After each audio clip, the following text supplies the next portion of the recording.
A month before the SATs, I, Jenny Reed, could see my score. Literally. It was just floating right above my head. But there was a catch. Every time I cracked open a prep book, my score would drop by 10 points. But if I skipped a day of school, it jumped right back up by 10. So I played the system. For a whole month, I barely lifted a finger. And on the day of the test, the number glowing over my head was a solid 1,560. When the scores finally dropped online, I'd scored a 500. And the 1,560? That was my little sister Patricia's score. My parents lost it. As punishment, they got me a grueling night shift job at a local electronics factory. That first night, a bunch of guys I'd never seen before cornered me in the parking lot and beat me half to death.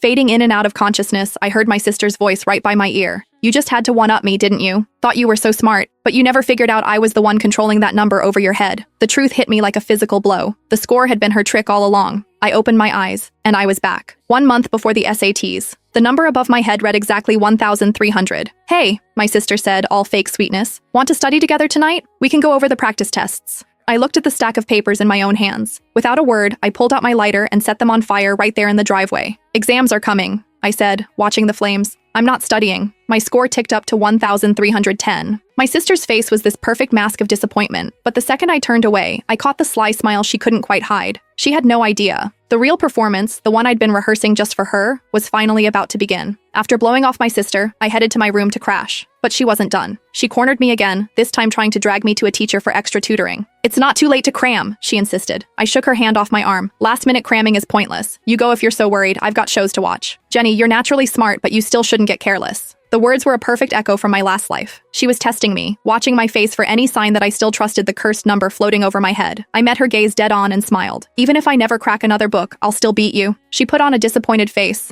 but I saw the triumphant smirk she couldn't quite hide. As she walked away, radiating that smug, misplaced confidence, I almost laughed out loud. "Oh, little sister, this time, the one being careless is you," I thought happily. Back in my room, the score had already ticked up to 1,320, but the second I unzipped my backpack, the number started to fall. By the time I'd reviewed my teacher's notes, it had plummeted to 1,280. I tapped my phone, pulling up the feed from the pinhole camera I'd hidden in her room. She was freaking out. "Why is it dropping so fast?" I knew she was lying. She said she wasn't studying, but she's obviously grinding right now. Why doesn't she believe the score? A cold, unfamiliar voice answered her. "Why are you panicking? Once it drops below 1,000, it'll detonate right on top of her. Studying is basically a death wish." My blood ran cold, but my sister looked thrilled. "If she gets blown up, she deserves it.